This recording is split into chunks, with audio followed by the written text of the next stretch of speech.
I'm gonna just get straight to the point. Talk about investing stuff all the time. Say things like, if you had, example here, 10 grand. Let's say you had a chunk of money you could invest all at once, right? If you invest that 10 grand in your brokerage, for example, I'm using Robinhood, right? Robinhood gives you margin. If you have Robinhood Gold, the margin interest rate goes from 12% to 8%. And if you use the margin, whatever you borrow on it, it's only interest payments for what you put in, right? So let's do some round math, okay? Let's say you had invested, you had a chunk of money you could get, whether you get on loan, borrow it, you get it, whatever. It's a big chunk at once.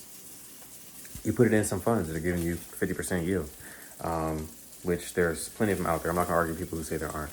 There's too much information and knowledge out there now for people to be so dumb to say that that's not a real thing. Anyways, so you got funds out there that are doing that, right? So people always talk about the NAV erosion, right? They say, oh, if you invest in these funds, it's going to go down over time. And as it goes down over time, you're losing the total amount you put in, right? So if you put in 10K, if you're getting 50%, or let's say you put in 12K, 50% yield means that in a year, you're going to earn back 50% of what you put in. So if I put in 12K, at the end of a year, I'm going to have 6,000. If you divide that by 12, that's about $500 a month.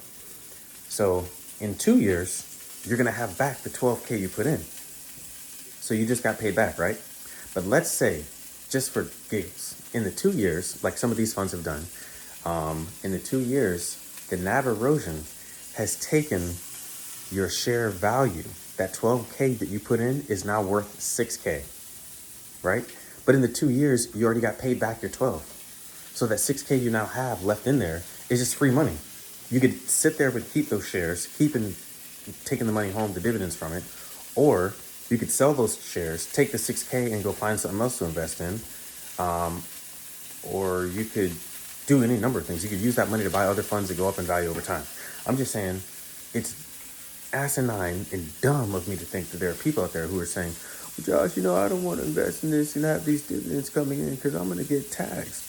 Well, first off, if your boss is going to give you a raise, would you not take it and say, oh, no, I'm sorry, I don't want to raise because, I don't want to incur the taxes of the additional free money you're going to give me for doing the same thing I do every day.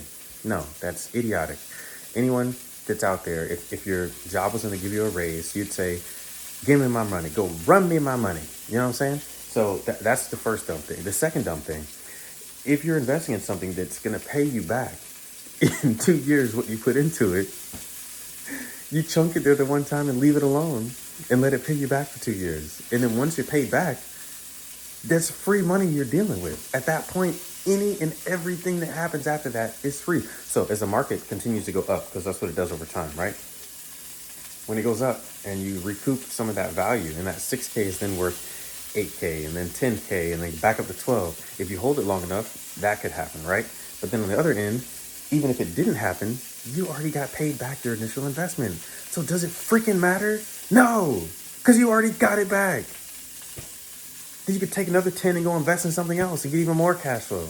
Anyways, that's the point I'm trying to say. Because let's say in that time period, let's say that, not 10, let's say the 12K, because I'm trying to do even math that works into 12 months, because we got 12 months in a year.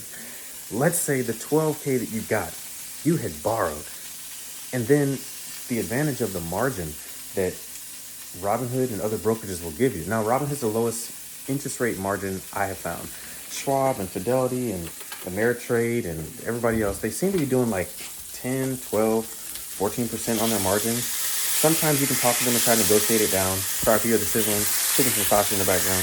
Anyways, if you start to hear, there's other people that will charge different amounts for the margin. But Robinhood's the one that I found that's the least. You sign up for Robinhood Gold, it's $5 a month. They automatically take it out of your brokerage, and then which your dividend is going to pay for. And then you have that money. But if you had 12 that you put into Robinhood, for example, and that was earning you 6K per year, the margin would let you borrow at least up to another 12. Because for margin, they typically give you like $4 to every dollar you have in. So if you had 12 put in, 12 times 4, 48, you technically could borrow up to like 48 grand. Now, risky to do all that at once because you're borrowing something 3 times more than what you have. But anyways, if you were to at least double it and stay pretty conservative with your margin, that means your 12 turns to 24. That means instead of 6K per year, you're now getting 12K per year. So then the original 12 that you borrowed to get in there, you then don't have to worry about 2 years to pay it back. It pays you back in a year. Now, then the interesting thing about the margin on Robinhood is you only have to pay interest on that money. So if you leave the margin there and just ride with having the margin the whole time, the payment on that 12 additional that you borrowed in your brokerage really doesn't have any effect on you.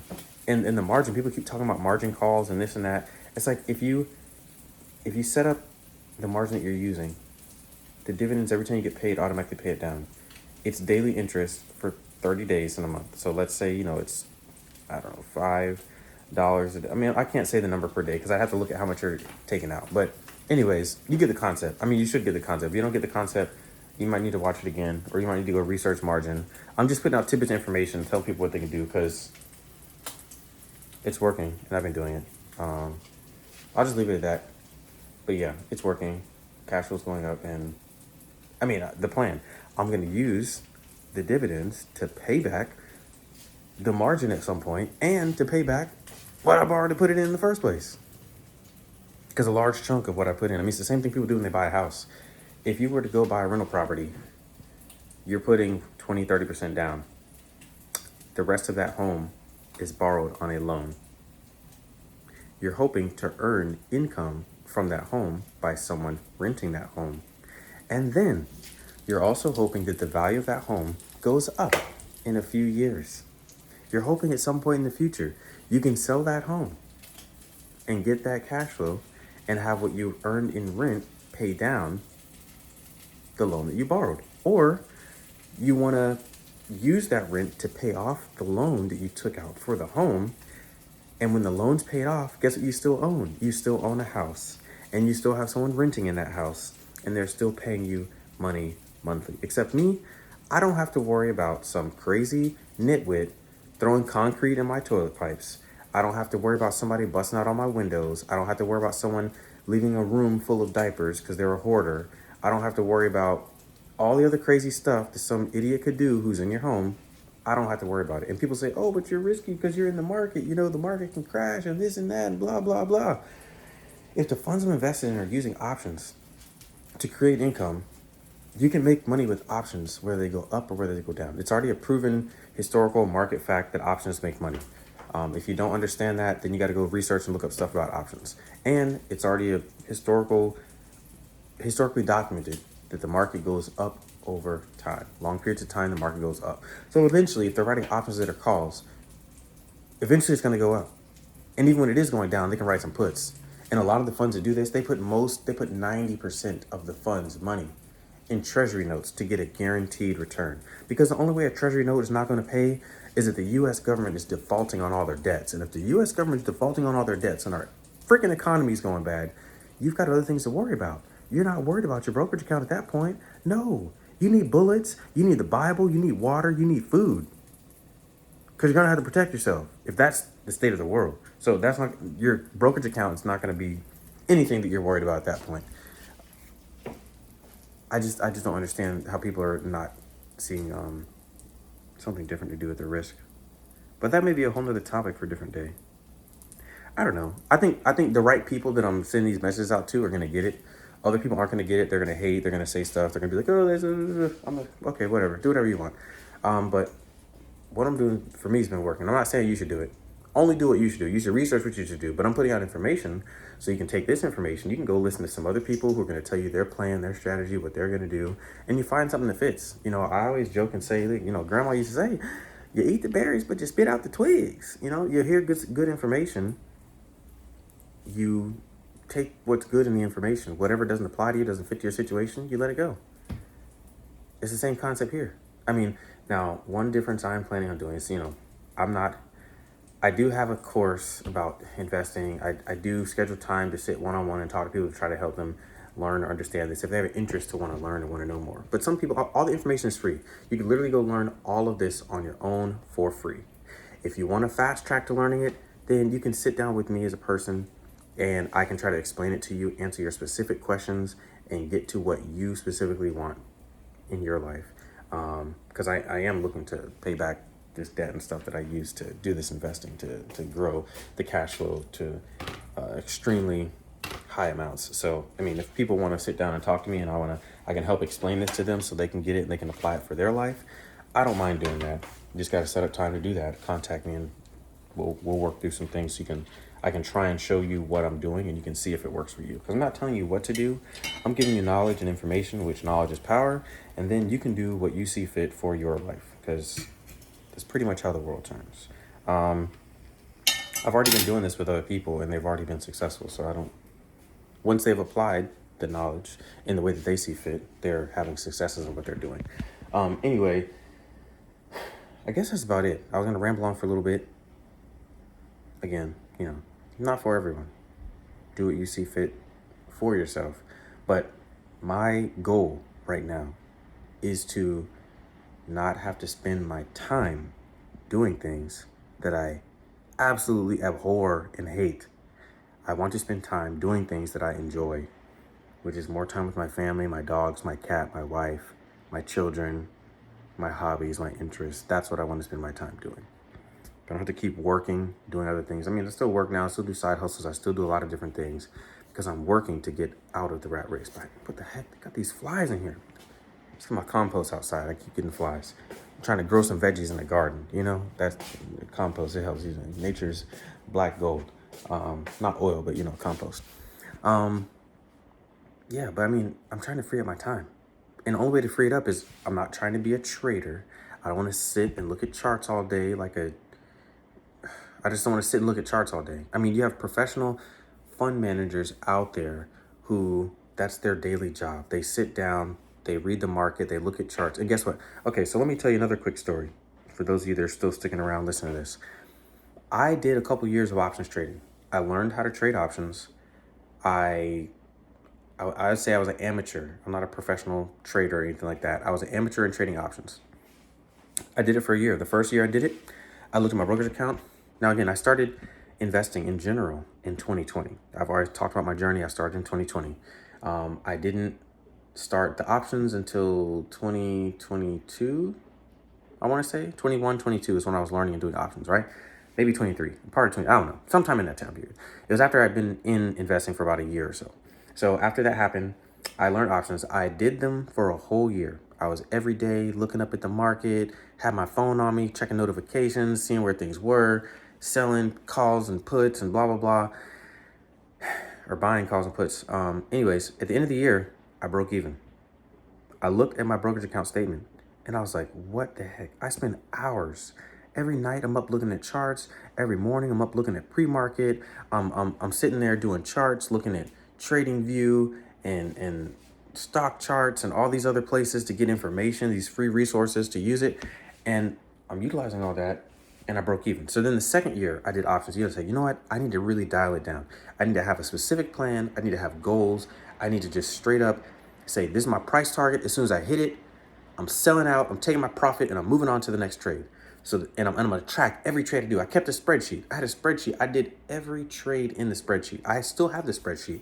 It has every trade I did, how much the trade was and how much I sold it for, so I could see if I was losing or winning. And my goal every month was to be positive. So I said, if I need to be positive every month, as soon as I hit my price target, I need to sell out and move on, not sit there and hope for it to shoot to the moon and get more. So anyways, I did that for a whole year where I tracked everything. So I tracked everything, spent the same amount of time in front of charts, at nighttime looking at charts, in the morning looking at charts, looking at pre-market, doing all that stuff. And guess what I did? At the end of a year, when I looked at my brokerage account statement, I was up 50%. So I said, hold up. So if I'm an amateur and all I had to do is diligently take my time, still work my full-time job, still do stuff with the kids, still play, still do this, do that, but have a little bit less time of watching Netflix at night, but sit there and look at charts and figure out how to learn and read charts and then make money on them, 50% in a year, I said, dang, that's pretty good.